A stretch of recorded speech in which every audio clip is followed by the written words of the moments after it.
Exactly. Exactly. Let's get into this channel message. Somebody wants your forgiveness to save them from their alter ego that they have operated in when it comes to you.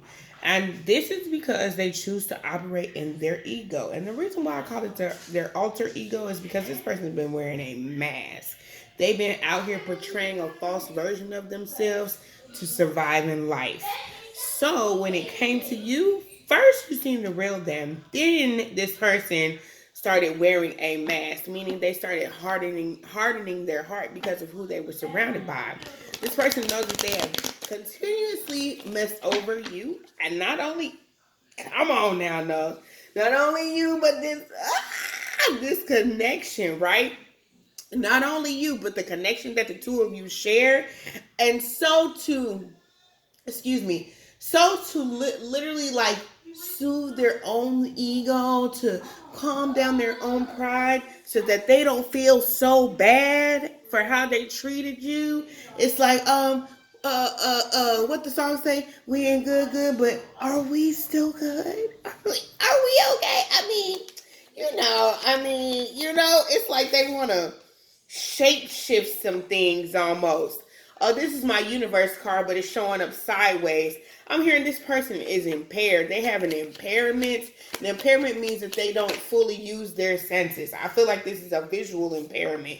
The full moon is here in the reverse. The full moon is here, but the way I'm receiving this, you've rejected this person over and over again. I feel like they've tried to make several advances at you. For some of you guys, this hasn't been anything that is done in the physical, not yet, but in the spiritual, this person has made several advances at you in the spiritual realm, and you're like, yeah, no, I'm not going for that. And I feel like this person is or was supposed to be like a divine counterpart, but they just had one too many red flags, and they kept waving them, and you were but it was like, can you see the red?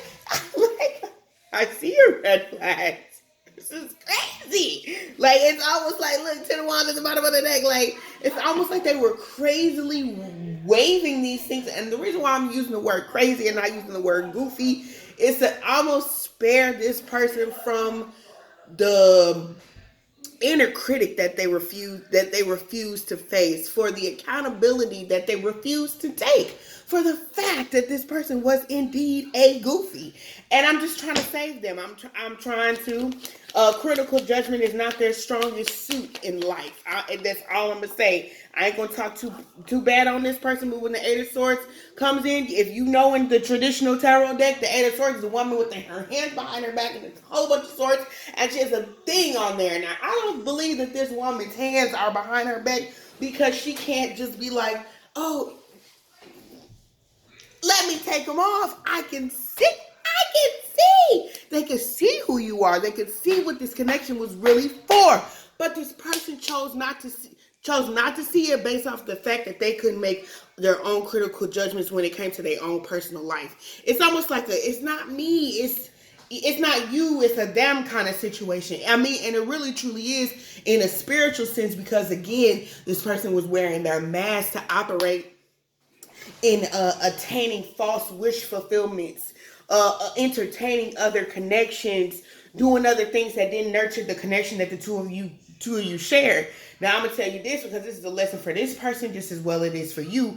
But we're gonna talk about this person because we already on this person's ass. So this person's this person's lesson, like their karmic lesson, was like, don't dismiss what you feel just because you don't like necessarily what you see, right? Like, just because it's the glitz and the glamour is not there, or the way that it's something about being superficial. But there was something else that spirit really wanted me to like hone in on. I hope that it come back to me, but it's like their karmic lesson was that they didn't trust themselves. Now fully, it's like they allowed their traumatic experiences, they allowed their traumatic experiences and other stuff with past people, like constantly push you away, like constantly, because I'm hearing you specifically say constantly push me away, like they did. They constantly pushed you away, and it was like because of how they dealt with other people and the way that they should have been treating those other people, that's how they treated you. They did. They had you effed up, friend. They did. Now for you, it was for you to critically see the red flag. Like this person was a flaming flag, friend. A flaming flag, red flag, big as I don't know what, baby. If they could have blood walked to you, they would. You feel me? Do you understand what I'm saying? No gang rivalry here, but I'm just trying to let you know that the flags was so big, baby. They was, and you were supposed to like, okay, this is a lot of red flags and leave, but you didn't.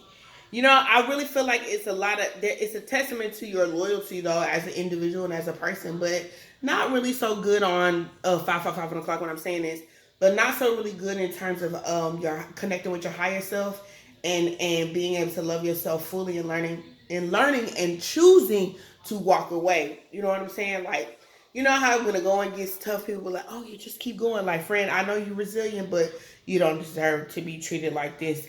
And that this was the lesson for you as well as them is to trust what you're seeing because you were showing them you was waving all white flags, baby. They was they was throwing red ones. They should have at some point. I felt like this person just started throwing the red flags at you. You were like, okay, you might have been like, let me love you, stop. Like the divine was like, this is crazy. Woo, this is wild. Please stop doing that. Go love yourself. Leave. And you have. But this is the lesson that both of y'all have shared together in this connection. So take what resonates in this message, leave what does not, okay? If you'd like to book a personal reading with me, the information to do that is found in the description box below in my bio. I'll see you guys later. Love and learn.